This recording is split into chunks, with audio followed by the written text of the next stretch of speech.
Это переход, короче. Тебе можно не верить, я вообще их не Да хуй понимаю. знает, известный, блядь, известная бригада или нет, блядь. Братан, топ-62 на кружке, алло. Известная бригада, блядь. Известная команда. Почему ты мне веришь, блядь, не понимаю. Тип, ты пугаешь, очень сильно, тип, ты вообще пугаешь. Реально, блядь, пиздец.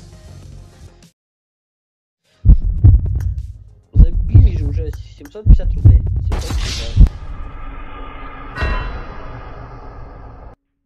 Не болгонун түшүнбөсөңөр, келгиле башынан баштайлы.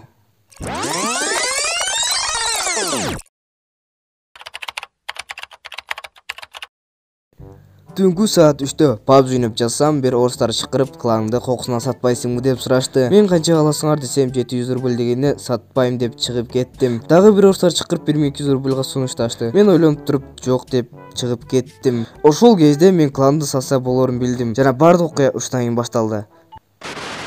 Салам алейкум достор, сиздер менен мен Эргизг каналы. Биз видеороликти баштайбыз.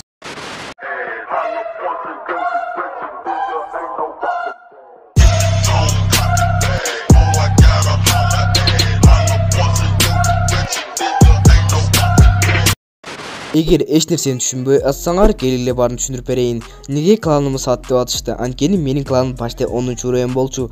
PUBG'да кландар максимум 10 уровень. 2,5 жылда зорго жеткизген болчумун. Кланды неге сат деп атканын түшүндүңөр деген ойдомун. Мен уланта берейин.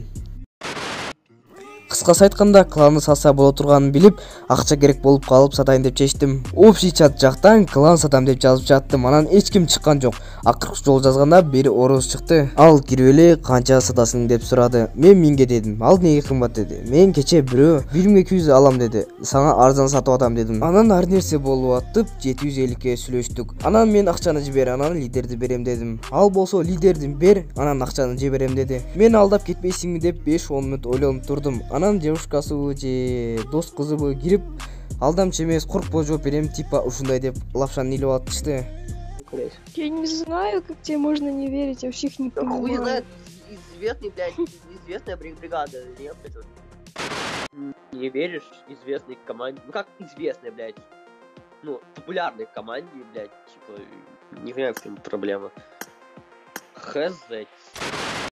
Тип, ты пугаешь, очень сильно, тип, ты вообще пугаешь. Реально.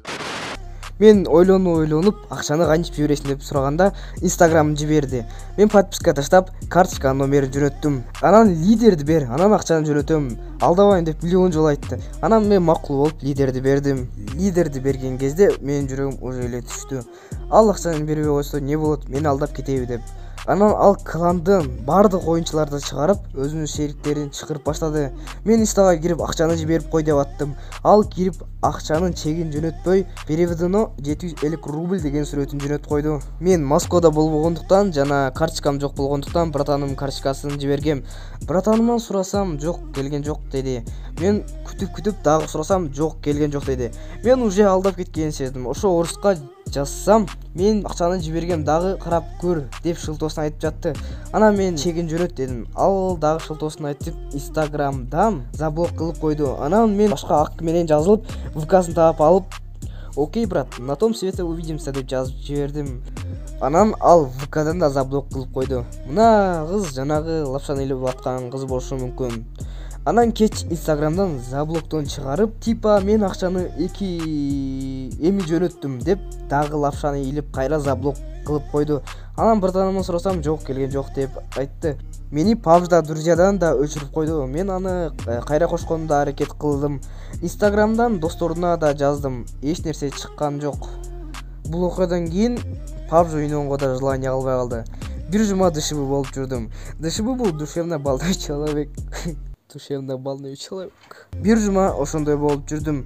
Анан бир нерсени түшүндүм. Эч качан тааныбаган бирөөлөргө ишенбе. Даже ишене бер, акчаны жиберем деп айтпаса дагы, онлайн бир нерсени сатып алсаң, акчаны ал, анан товарды же башка нерсени бер. Онлайн сатып албасаң дагы, эгер сен ал адамга ишенсең же популярдуу сервис же ал адам таанышың болсо, акчаны жибер. Ар бир катачылыктан сабак алганга аракет кылгыла жана ал катачылыгыңарды кийин кетирбегенге аракет кылгыла. Мораль: эч кимге ишенбе. Бир гана өзүңө жана ата-энеңе, бир туугандарыңа ишен.